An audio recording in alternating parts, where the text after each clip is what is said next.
Assalamualaikum warahmatullahi wabarakatuh. Selamat siang teman-teman sekalian. Terima kasih apresiasi saya, rasa penghormatan saya yang tinggi kepada teman-teman media cetak dan elektronik yang ada di Kota Loksmawe di Kabupaten Aceh Utara atas kebetulannya hadir di Polresta Loksmawe. Alhamdulillah saya sudah ketemu dengan Pak Kasareskrim, AKP Yoga, dan saya juga sudah komunikasi dengan Pak Kapolres, AKBP Eko Haryanto.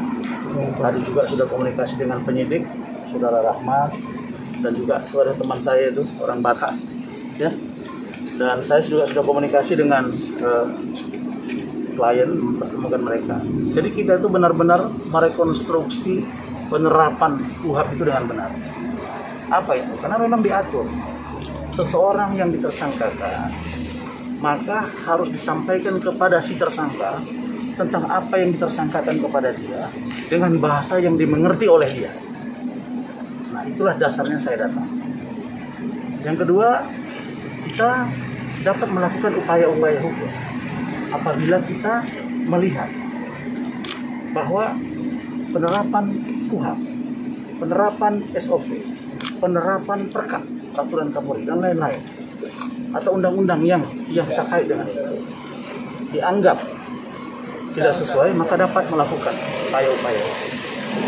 Tapi setelah mendengar penjelasan dari Mapasa, dari penyidik langsung, maka kami menyimpulkan, memutuskan untuk tidak melakukan upaya hukum pra peradilan, tidak melakukan gelar perkara terbuka terbatas, tidak melakukan gelar perkara terbuka. Tetapi kami mendorong untuk secepatnya kasus ini dilimpahkan dan segera disidangkan. Dan insya Allah tidak terlalu lama akan diputus dan klien kami selesai. Dan tentang ganti rugi kita akan buktikan nanti di pengadilan. Apakah ini menjadi kewajiban dari klien saya atau kewajiban dari pemilik toko Bolon Pukulan. Dan terhadap itu saya juga minta dari penyidik untuk profesional bahwa klien saya dalam hal ini adalah diundang, sedangkan pemilik adalah Bulan Pukulan yang harus juga bertanggung jawab terhadap terjadinya kerumunan di masa.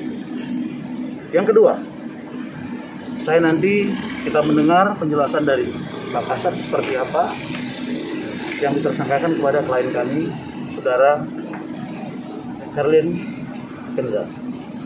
Yang kedua, saya ingin sampaikan bahwa klien kami dalam hal ini Herlin Kenza sama sekali